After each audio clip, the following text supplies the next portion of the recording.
मैं आपसे ये कह रहा हूं, अगर आपके भी कार्यकर्ता वहां पर मर रहे हैं, इस हिंसा के लिए कौन जिम्मेदार है? आपकी सरकार है ना वहां पर।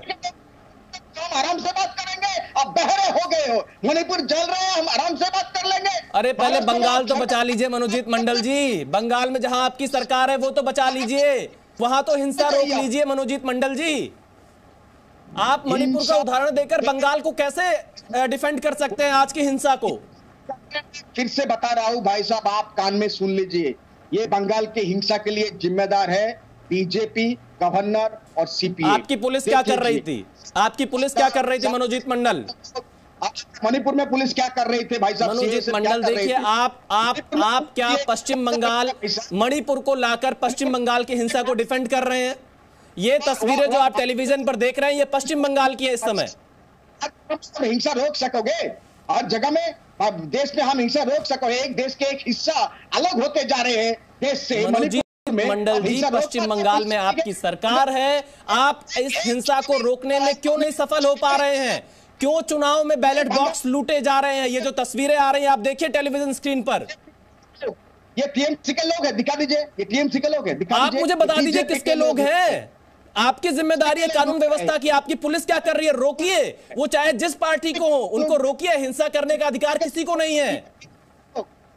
अरे कैसे रोको? आपको नहीं रोक सकते, आप तो एक भद्र हो ना, आप एक सिविलाइज्ड फोर्स। तो यानी आप ये मान रहे हैं कि आपकी सरकार हिंसा रोकने में नाकाम है? आप ये मान रहे हैं? क्या ये हमारा सरकार नहीं है, अभी इलेक्शन कमीशन जिम्मेदार। अरे आपकी सरकार है पश्चिम बंगाल में मनोजीत मंडल जी, आप कैसे जिम्मेदारी से भाग सकते हैं मनोजीत मंडल जी? चलिए मैं कांग्रेस के प्रवक्ता के पास चलता हूं, क्योंकि आप अपनी जिम्मेदारी से भाग रहे हैं इस समय। कानून व्यवस्था आपके सरकार की जिम्मेदारी है, आप अपनी जिम्मेदारी से नहीं भाग सकते हैं। मैं एक बार चलता हूं कमरुज्जमान चौधरी साहब के पास। कमरुज्जमान जी, मणिपुर में सरकार है, मणिपुर में सरकार है, क्यों भागते? कमरुज्जमान जी, क्या मणिपुर को लाकर पश्चिम बंगाल की हिंसा का बचाव करना सही है? नहीं, ये तो कायरता वाला बात हो गया ना। जब मणिपुर का हिंसा मणिपुर का होम मिनिस्ट्री देख रही है, बंगाल का चुनाव बंगाल का होम मिनिस्ट्री देख रही है। लेकिन ताज्जुब का बात ये है कि जब मनोजीत बाबू बोल रहे हैं कि भाई ये जिम्मेदारी इलेक्शन कमीशन का है, आज ही का वीडियो रिकॉर्ड है, एएनआई को एक संवाददाता में इलेक्शन कमिश्नर बोल रहे हैं कि प्रशासन जो यानी कि पुलिस प्रशासन जिम्मेदार है जो हिंसा हो रही है बंगाल में। अरे ये टंडप जो है यहाँ पे बंगाल में हमने सुबह से देखा, अब तक 16 लाशें तो आज ही ये हुई है, डेथ हुआ है, और जबकि कल रात से लेकर आज तक लगभग 36 लाशें ऑलरेडी बंगाल देख चुका है यहाँ पे। अरे इस तरह का हिंसा का जिम्मेदार कौन है? एक एक करके मैं गिनाता हूं आपको। देखिए टोटल जो है कि कोर्ट ने ऑर्डर दिया था कि 822 कंपनी केंद्रीय वाहिनी यहाँ पे लाना होगा, उसमें से केंद्रीय वाहिनी आया मात्र 350 कंपनी आया यहाँ पे। अब इसका डिप्लॉयमेंट का जिम्मेदारी कौन है? वो कोई लद्दाख से फ्लाइट में आया, वहां पे प्लेन भरकर कल उतरा दमदम एयरपोर्ट पे, इनको जाना था बीरभूम में, इनको बास वगैरह मुहैया कराया गया रात को, शाम को, जबकि वो वहां पे 200 किलोमीटर दूर है। मैं एक उदाहरण दे रहा हूं विशाल जी, यहां से लेकर वहां बीरभूम में जाकर पहुंचे रात को, अगले दिन सुबह सुबह उसका इलेक्शन है। कौन सा बूथ में कौन केंद्रीय वाहिनी कहां जाएगा, ये जिम्मेदारी किसका है? लोकल एसपी का है।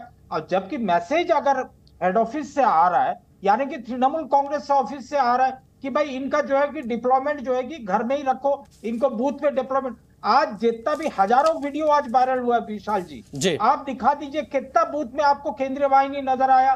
तो ये तो धोखाबाजी हुआ ना बंगाल के लोगों का। चलिए मनोजीत जी, मैं जफर इस्लाम के पास जाऊं उससे पहले मैं एक छोटा सा रिएक्शन आपके आरोपों पर मनोजीत मंडल का लेता हूं। मनोजीत मंडल, कांग्रेस के साथ तो गठबंधन की भी बातचीत हो रही है राष्ट्रीय लेवल पर, जो विपक्षी एकता की बात हो रही है, अब वो जो बता रहे हैं उसको तो स्वीकार कर लीजिए। बंगाल की जो कांग्रेस है वो बीजेपी के ऊपर चलती है। अधीर रंजन के जो डिस्ट्रिक्ट से आते हैं, सबसे ज्यादा वायलेंस वहां पर हुआ है, जो वहां का एमपी है।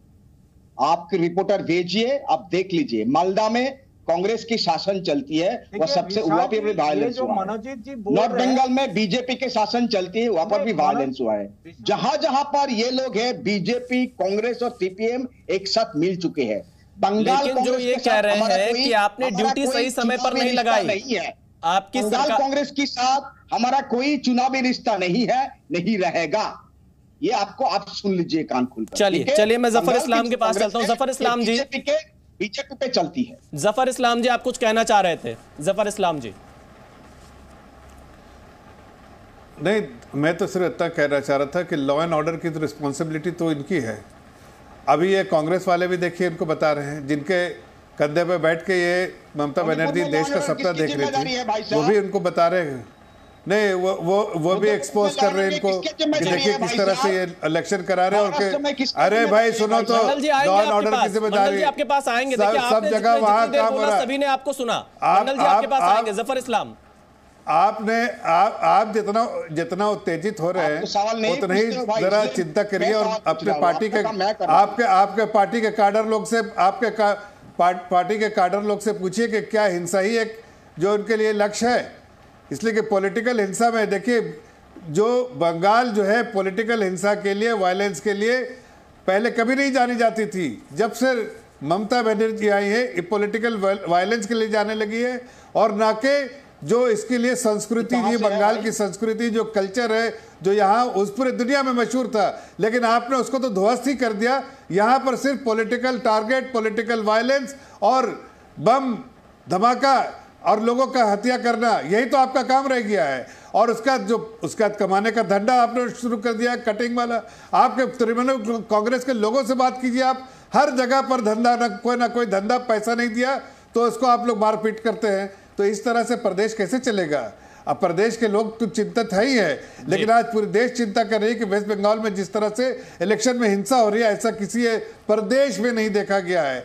सभी प्रदेश में बहुत ही शांतिपूर्ण जो होता है इलेक्शन होता है। और यहाँ पर तो आप देखिए, कोई भी आदमी तृणमूल कांग्रेस के खिलाफ खड़ा हो, उसको जो है तृणमूल के गुंडे टारगेट करते रहते हैं। और जो मनोरंजित जी की जो सरकार है वहां पर, उनको प्रोत्साहन देने के लिए खड़ी रहती है, चाहे पुलिस हो, चाहे डिस्ट्रिक्ट एडमिनिस्ट्रेशन हो, सब देते हैं। बालचंद्र कांगो जी, सीपीआई के नेता हमारे साथ जुड़े हुए हैं। बालचंद्र जी, जो तस्वीरें आज पश्चिम बंगाल से आ रही हैं, जिस तरह से बैलेट बॉक्स को लूटा जा रहा है, जो मतपत्र है उनको जलाने की तस्वीरें सामने आ रही हैं, विपक्ष क्या जो कई बार बैलेट पेपर से वोट कराने की मांग करता है, क्या यही तस्वीर की मांग आगे भविष्य में दिखाई पड़ेगी? विपक्ष यही चाहता है?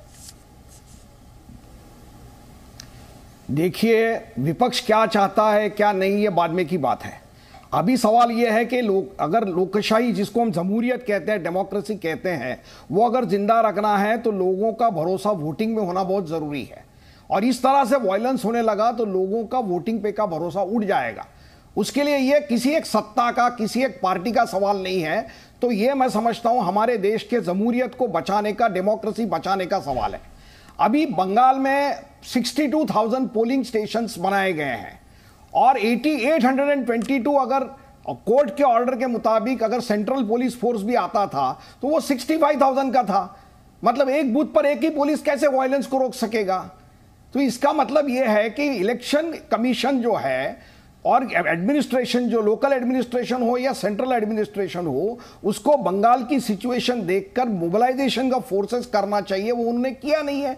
उसके लिए मैं समझता हूं इसके लिए बंगाल की इलेक्शन कमीशन, बंगाल की गवर्नमेंट और सेंट्रल की गवर्नमेंट जो ये वायलेंस चाहती है और पॉलिटिकल एडवांटेज लेना चाहती है, ये सभी इसके लिए जिम्मेदार है, ऐसा मुझे लगता है। लेकिन कौन जिम्मेदार है इसकी चर्चा करने के बजाय हमारी जमहूरियत, हमारी डेमोक्रेसी खतरे में आ रही है, जिसका मुझे ज्यादा अफसोस है। और इसके लिए बड़ी गंभीरता से सोचना चाहिए कि ऐसा नहीं होना चाहिए। एक बात मुझे याद आती है कि 2018 का इलेक्शन होने के बाद अभिषेक बैनर्जी जो है, मतलब हमारे ममता बनर्जी के जो नेफ्यू है, ऐसा मैं समझता हूं, उन्होंने एक यात्रा निकाली थी और उस यात्रा में लोगों को आश्वस्त किया था कि 2023 का जो इलेक्शन होगा उसमें वायलेंस नहीं होगा।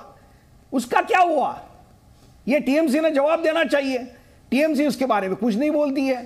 तो मेरा यह कहना है कि वायलेंस का फायदा आज टीएमसी और बीजेपी दोनों उठाकर काम करने की कोशिश कर रहे हैं, लेकिन इनके बिल्कुल। जी न्यूज़।